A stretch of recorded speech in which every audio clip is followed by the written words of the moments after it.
இது பிள்ளைகள் நீரமானி திரவங்கள் அடர்த்திய துணியறதுக்கு பயன்படுத்தப்படுற ஒரு கருவி. இதுல வந்து பாத்தீங்கன்னு சொல்லிச்சுன்னா பிள்ளைகள் வாசிப்பு எப்படி இருக்குன்னா மேலே இருந்து கீழ் நோக்கி தான் இருக்கு. ஏனென்றால் நாங்கள் திரவத்துக்குள்ள இதை வைக்க இந்த திரவத்துக்கு இந்த மட்டம் இருக்குல்லோ, திரவத்தின் மட்டம் தான் அங்க உள்ள வாசிப்பை வெளிக்காட்ட போகுது. சரியா? இப்ப பார் இதுல வந்து பாத்தீங்கன்னு சொல்லி சொன்னால் இது வந்து அந்த அதாவது அந்த கோடு வந்து நல்லா கீழே பதிஞ்சபடி தெரியுது. இப்ப அடர்த்தி கூடின திரவத்துக்கு இதை வைக்க என்ன செய்யும் என்றால் இது மேல மேல மேலேயா வரும். மேல மேலேயா வரைக்க என்ன செய்யும் என்றால் மேலேந்து கீழே வாசிப்பு இருக்கிறபடியாய் வாசிப்பு கூடிக்கொண்டு போகும். விளங்க இல்லையா? இப்ப பாப்போம் இதுல வந்து நாங்கள் என்ன செய்ய போறோம்னு சொல்லி சொன்னால் உப்பை பிச்சு போட்டு இருக்கப்ப நாங்களப்ப இந்த உப்பை கொஞ்சம் போட போட போட போட இந்த நீரமானி மேல் நோக்கி வருது. தெரியுதாண்டு பாருங்க, இங்க பாருங்க நீரமானி மேல் நோக்கி வருது பாத்தீங்களா?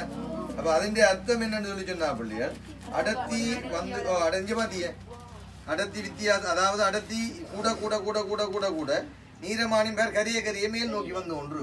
சரியா? மேல் நோக்கி வர என்ன செய்யும்? வாசிப்பு நீ பாத்தியன்னு சொல்லி சொன்னால் இங்க பார் இதுல அப்படியே தெரியுது மேலேந்து கீழ் நோக்கி எல்லாம் போகுது. மேலேந்து கீழ் நோக்கி போய்க்குள்ள என்ன செய்யும்னு சொல்லி சொன்னா பிள்ளையர்.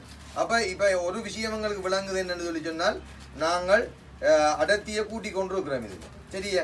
இப்ப வந்து வேற வேற திரவங்களுக்கு வைக்க வேற வேற அடர்த்தியை காட்டும் பிள்ளையர். இப்ப இது வந்து பாத்தீங்க என்றால் எல்லா விதமான திரவங்களையும் நாங்க அளக்க போறோம்.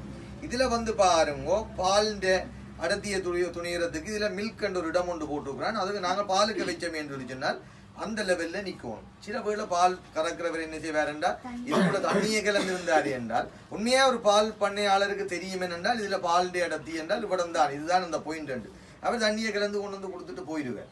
அப்ப நாங்கள் அவர் என்ன செய்வாருண்டா பால் பண்ணக்காரன் அப்படியே பாலுக்கு வச்சுட்டு பார்த்தா விலங்கு தண்ணி கலந்து இருக்குன்னா தண்ணி கலந்த பாலுக்கு ஒரு விலை, கலக்காத பாலுக்கு ஒரு விலை. அப்ப அவர் சொல்லிடல தண்ணி கலக்கு இல்லை, நாங்க தண்ணி மாட்டுக்கு தான் தண்ணி வச்சு நாங்கள் அல்லது நாங்கள் என்ன ஓமோ இல்லையோ. ரைட், இதுதான் இது விஷயம். கிளியர் இல்ல? Right, okay.